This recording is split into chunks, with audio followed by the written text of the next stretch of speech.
Takazani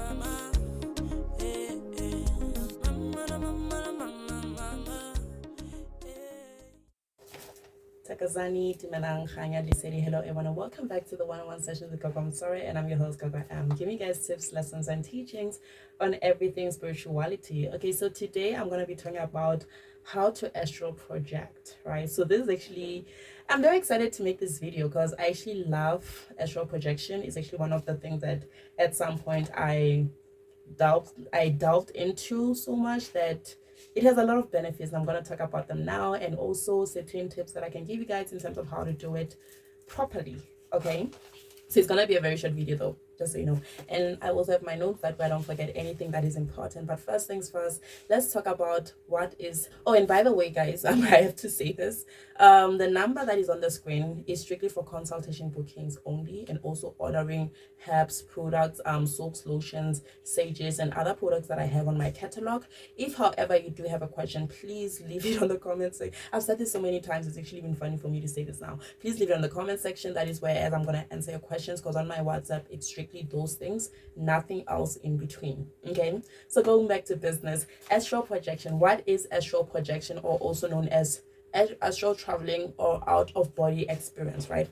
So it's when your spirit leaves your body and travels through the astral or spiritual plane, right? So understand that we're living in very different dimensions. We live in the 3D dimension at this particular moment in time, but there are also other dimensions that go up to, I think, is the 10th dimension. So when you're astral project, you're actually moving from this particular dimension, and you're diving into the other dimensions, and also you're diving into the spiritual plane as well, right?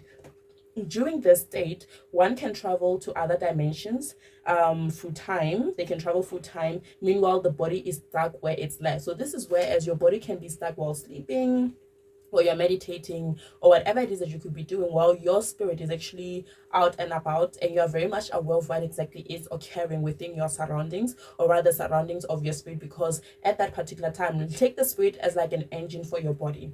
The minute it leaves, your body is non-functional, right? You're in a state of slight coma, and then your spirit is actually able to travel around, but at the end of the day, you do have to go back to your body, or else there will be repercussions. That is something that we are going to talk about for this video now.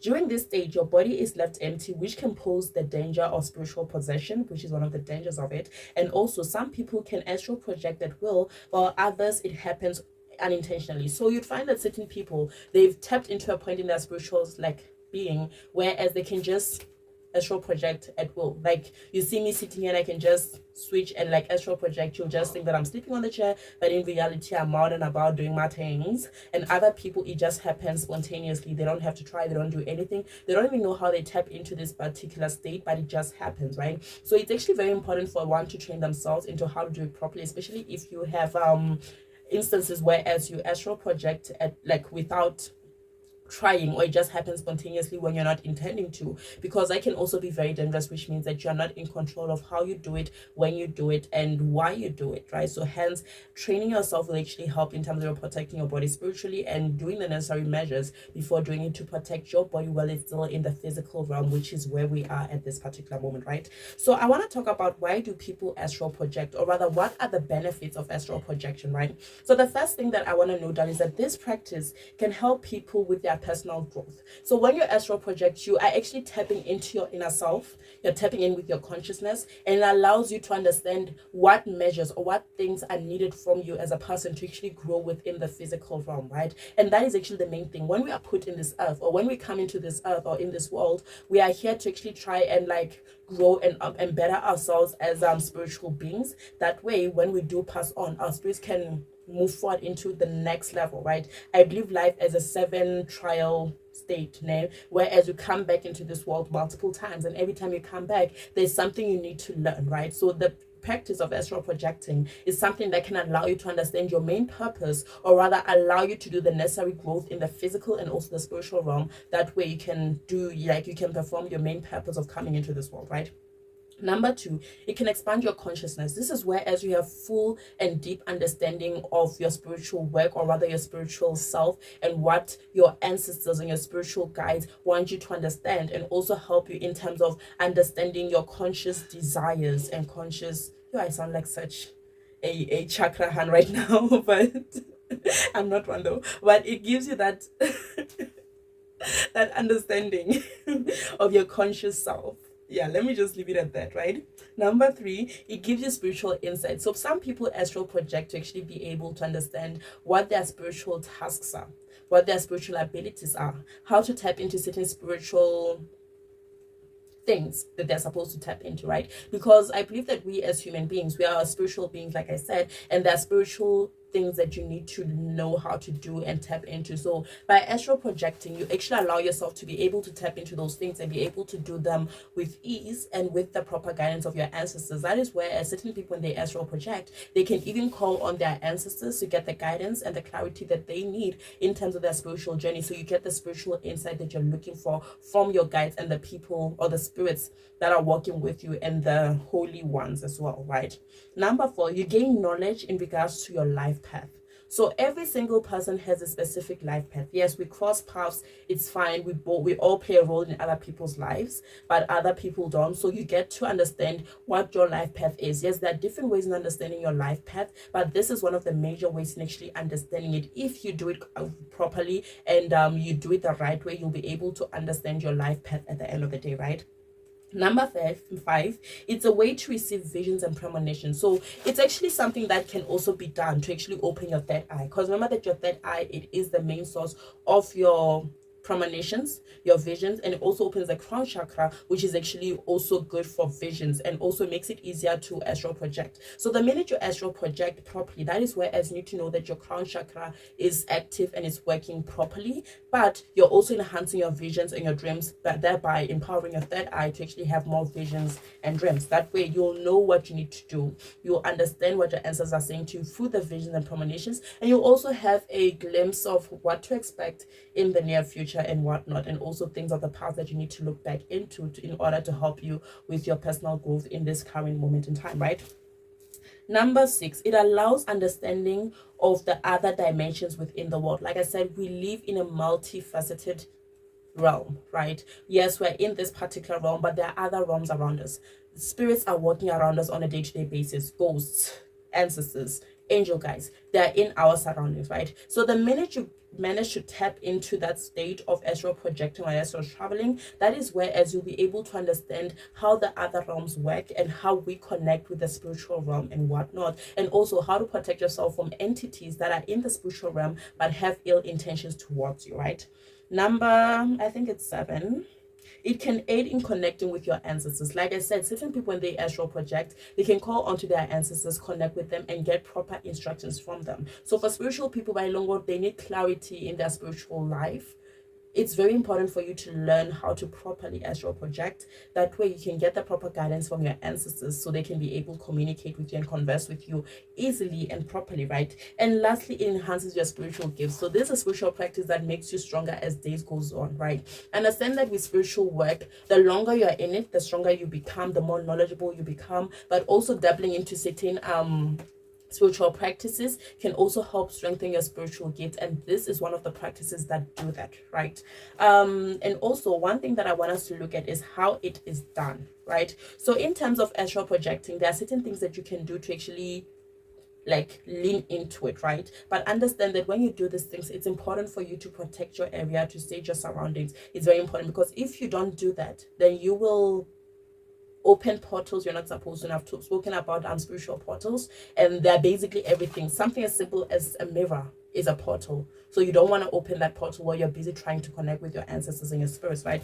First thing is intense meditation. So there are minor meditations, the simple ones, breathing techniques and whatnot, but then there are those very intense meditations. And this intense meditations is whereas you have to remove everything in your surroundings, sage your environment, and be in a deep state of meditation for a very long period of time. And in this period of time, this is whereas you can actually start trying to astral project. But remember, this is something that you need to take proper precautions when you're doing, right? Protect your area, protect your surroundings, and make sure that you are ready, right? It's the same as opening your third eye. You can't just wake up and say, I'm opening my third eye, right? You need to make sure that you've already opened and balanced your other chakras before you actually do that. So intense meditation is something that I would say that before you do, make sure that your chakras are open, balanced, and aligned. That way it will be safer for you to do that and also protect your body while your spirit is out and about, right? Number two, which is gonna be very surprising, it's sleeping.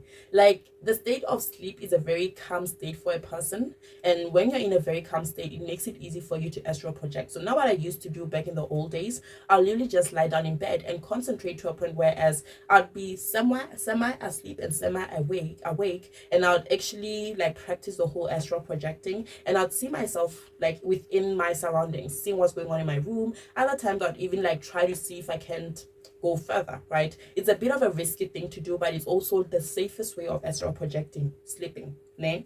Number three, align your chakras. Like I said, there are certain things you cannot do without your chakras being aligned. So you need to align your chakras, that way you are able to astral project in a sense you are protected, right? And in aligning your chakras, there are different ways in doing it. And yeah, in this way, the only places where I teach people how to align their chakras is through the spiritual awakening course. That is where, as we look into opening your chakras and the right meditation to actually do that, right? Number four, constantly doing yoga. So yoga is a way in which it's a way of meditating, right? Yoga is actually very powerful. It's a very powerful spiritual tool, and it allows you to balance your body, because yoga also helps in terms of opening your chakras, and that in turn will help you in terms of being able to astral project and meditate in a way that can benefit you as a spiritual person. Number six, eating spiritual food. So what you eat is very important as a spiritual person. I'm not gonna lie, I eat everything, right? But the difference between me and you guys is that I always make sure that I cleanse my body on a regular basis. I remove most of the toxins that are in my body on a regular basis to ensure that it doesn't affect my spiritual work. So for people that do not go through the necessary cleansings on a regular basis, I would say that be very cautious about what you eat. What you eat will also help in terms of opening your spirit, opening your spiritual gifts and whatnot, right? And lastly, it's saging and protecting your spaces. So it's not gonna be easy to actually astral project if your area is not protected or saged, or all the negative entities are gone, right? Instead of saging, if you don't wanna constantly keep saging, you can protect your home, or rather the space that you're living at, just to make sure that you don't attract any negative energies when you're doing the meditations as well. Because if you attract negative energies and entities, then you will not be able to project in the way that you need to, in a safe manner, or in a way they know what you'll get the results that you're looking for, which are the benefits that I spoke about while we were on it, right? And now I want to talk about the cons of astral projecting or astral traveling, the things that you need to be very careful of so yeah, let's look at these cons. And I know it's gonna be a bit demotivating, because the minute you talk about astral projecting, people are gonna be like, oh my god, that is so cool. And it is, it's actually a very good thing to do. But sharing these cons with you, it's actually a way in which I'm sharing them, because I want you guys to be very careful when doing them, just to make sure that you don't like bring results that are negative for you guys, right? Because that is the main purpose of this channel, to help you guys, guide you guys, and make sure that you make the right decisions. Unlike some of us, I make good decisions, by the way. Okay, so the first con in terms of astral projecting is that you can put yourself in risk of demon possession. So that's something that I spoke about. So when you leave your body open, right, sort of like your body is a vessel, right? So the minute this vessel is emptied, because what's in this vessel is your spirit, the minute your spirit goes out, it leaves this vessel open. And when the vessel is open, anything can come into this vessel. And this could also be negative entities, demons, stuff like that. They can also come into this. That is why you find people going through exorcists and whatnot. That is because they may have done some sort of spiritual practice that actually opened up a portal and left their bodies vulnerable to this type of possession, right? So it's very important that way. Like, the main thing that I advise is that when you do astral project, one thing that I would say is that protect your area. Do some sort of a protection on your body to ensure that no entity, no spirit can come and actually take your body or possess you, right? That is the main advice I'll give you. Number two, one can be lost in the essence. One can be lost in the astral plane and stay in a coma. So when you astral project, when you astral project and you don't do it the right way, it's very normal, that you could actually stay lost in the astral plane, right?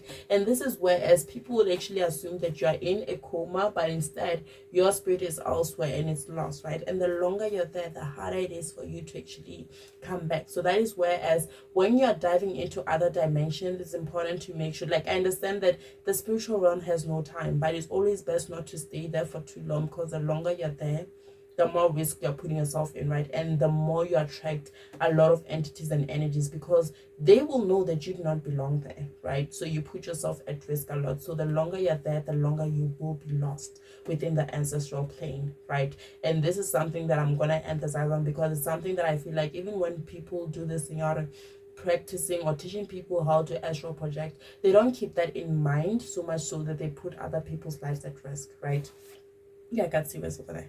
Number 3, when not done properly, it can lead one to have mental illnesses and disturbances. So the thing about spirituality is that when a person enters into it wrongly, or rather in a way where they have not yet prepared themselves, they can actually put themselves in a state whereas they detach with the world around us, right? That is why you find that certain people, like, they have spiritual callings, but they don't seem like they're okay mentally, right? And that is because they may have dabbled in certain spiritual things recklessly, and can lead them in a state whereas they are just not in touch with everything, right? That's why you'd see, like, a lot of people that are not in a good mental space, you'd find that they see things, they see people, they talk, and other people will be like, oh, they're hallucinating. And as a spiritual person, I won't say that these people are hallucinating. I think to myself, well, they are seeing certain things that are in the spiritual plane that they are not supposed to see on a day-to-day basis,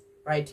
That is it. So when you astral project in a way you have not yet trained, or you haven't done it properly, it's the same as when you open your third eye and you're not doing it properly, or maybe you're opening it whereas your other chakras are not balanced. Then you put yourself in a state whereas you become mentally unstable and mentally disturbed, whereas you see things that you're not supposed to see on a day-to-day basis, right?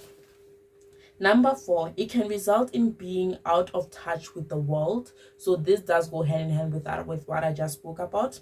Number 5, you attract negative energies, right? So the minute you astral project, right, you enhance yourself spiritually. The stronger you are spiritually, the more attractive you become to negative entities. I know someone was like, "Ooh, I become more attractive," but you become attractive to negative entities and energies. That is the main thing. That is why when you're a spiritual person, it's very important to constantly protect yourself, protect your energy. That way, even when these negative entities and energies see you, they know that they cannot step into your energy, however much they try, right? Because if you don't protect yourself, then you attract negative energies and entities, and these things can actually get to a point where as they torment you, right?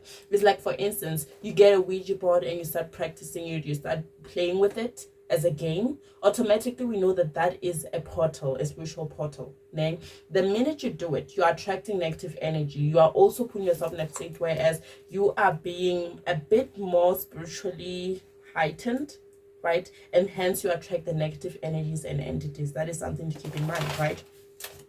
Number 6, physical and mental exhaustion. So when you astral project, it is not that thing you do it and you wake up like, oh my god, I did that, I'm so cool. You exhaust yourself, right? You get very tired after doing this type of things. You become very tired. That's why you find certain people by what I like to call spiritual warriors, right? These are people by spirit uses their spirits to actually fight any type of spiritual attack that may be coming towards them or anyone within their family, right?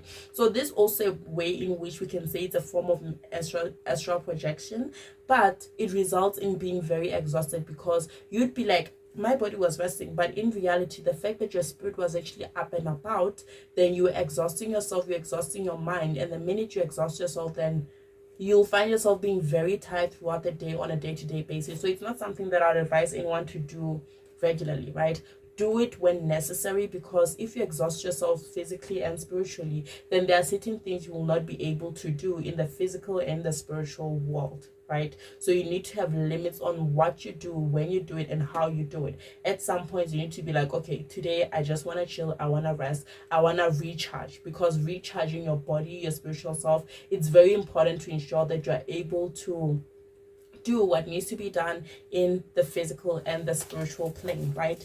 And lastly, physical impacts from spiritual attacks. So this is where, as you encounter spiritual attacks, and these spiritual attacks become very physical. So I did once share a story with you guys about this encounter with a spiritual entity. If I remember correctly, it was a tokolosh. Like, it wasn't a dream, it wasn't a vision, right? But the one thing is that I woke up with scars and bruises around my body, right? So that is actually to show that you were sleeping, your body was sleeping, but your spirit was up and about. So when you encounter negative entities, spirits, demons, whatever type of things that are there in the spiritual realm, and you start fighting with them, whatever